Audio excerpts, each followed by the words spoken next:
Et vous avez abordé justement la thématique de cette envie de sucre qu'on a.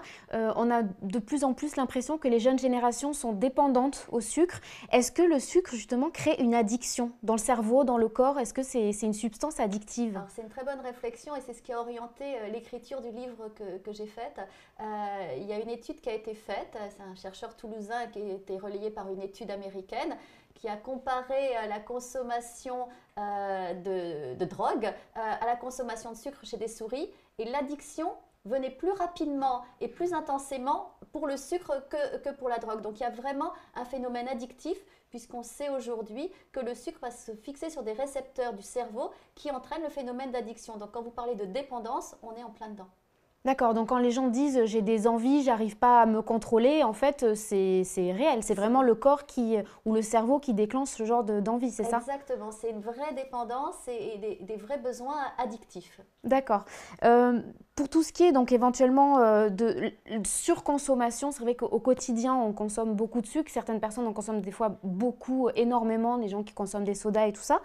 Euh, que ça peut provoquer sur l'organisme? On se doute éventuellement une prise de poids, mais ça peut avoir aussi d'autres conséquences, Oui, ça, parfois dont on ne se doute pas du tout. exactement, ça a des conséquences plus pervers. Alors évidemment, le premier c'est le poids, le risque à long terme, de plus ou moins long terme d'ailleurs, on devrait dire, c'est le diabète, c'est l'hypercholestérolémie, c'est tous ces paramètres métaboliques qui peuvent être modifiés, mais c'est aussi tous ces syndromes inflammatoires qui peuvent être des douleurs chroniques, un intestin avec une flore intestinale qui va se déséquilibrer et qui entraîne un déficit immunitaire, donc des allergies, une fréquence, une récurrence de sinusite chronique, un nombre de maux chroniques qui peuvent être liés à de l'inflammation, qui peuvent être tant des douleurs qu'un déficit immunitaire et notamment les allergies. On sait qu'une consommation de sucre excessive peut entraîner des réactions immunitaires excessives, dont l'allergie. D'accord. Donc en fait, des personnes qui souffrent de phénomènes inflammatoires, de certaines pathologies inflammatoires, ça peut être un bon conseil de leur demander voilà, de surveiller leur consommation de sucre et ils peuvent voir un effet éventuellement du coup sur leurs symptômes. Ah, mais moi, en cabinet, c'est vraiment un conseil que je fais chez des patients qui sont très algiques, qui ont des douleurs, même de l'arthrose, de l'arthrite. Si je vois qu'ils consomment excessivement de sucre, je leur fais diminuer leur consommation de sucre et bien souvent, il y a une amélioration des symptômes. D'accord. Donc évidemment, on parle, comme vous l'avez dit, des sucres raffinés, des sucres industriels qui sont rajoutés dans l'alimentation surtout.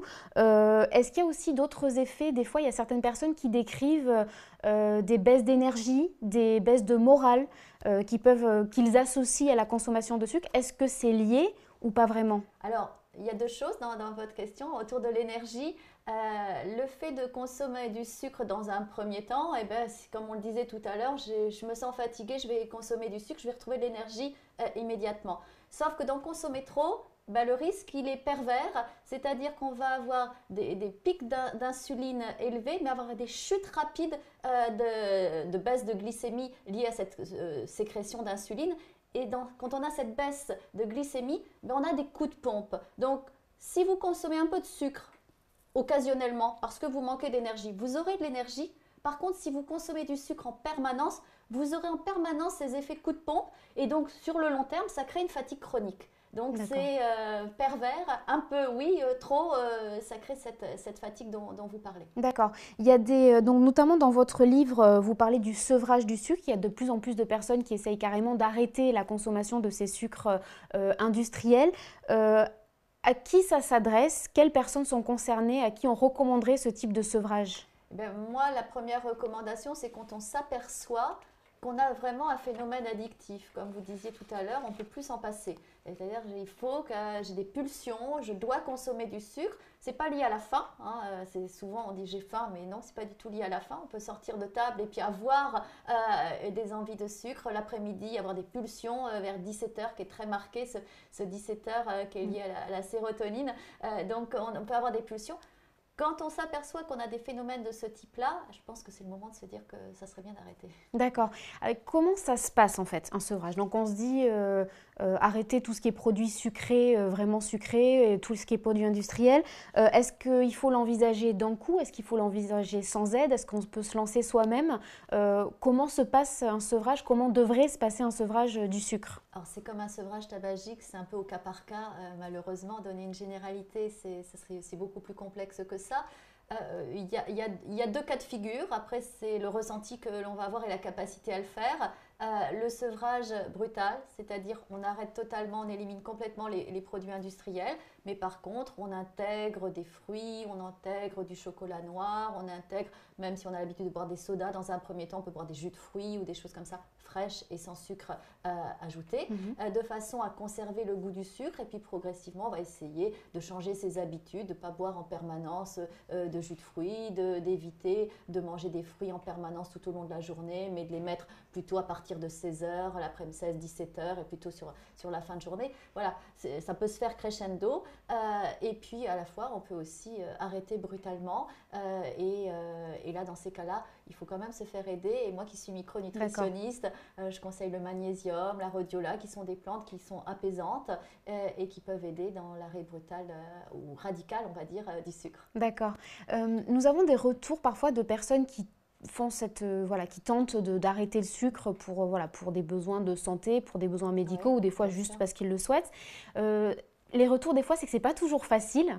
Justement, est-ce que par rapport à cette dépendance qu'on peut avoir du sucre, le fait d'arrêter, le fait d'essayer de commencer un sevrage, ça peut entraîner des fois des symptômes, je dirais, de manque. Oui, vraiment. Oui, ça peut arriver. Quand il y a un vrai phénomène addictif, c'est pas chez tout le monde, fort heureusement, mais quand il y a un vrai phénomène addictif, l'arrêt brutal peut entraîner des états de manque, des transpirations, des énervements, des maux de tête.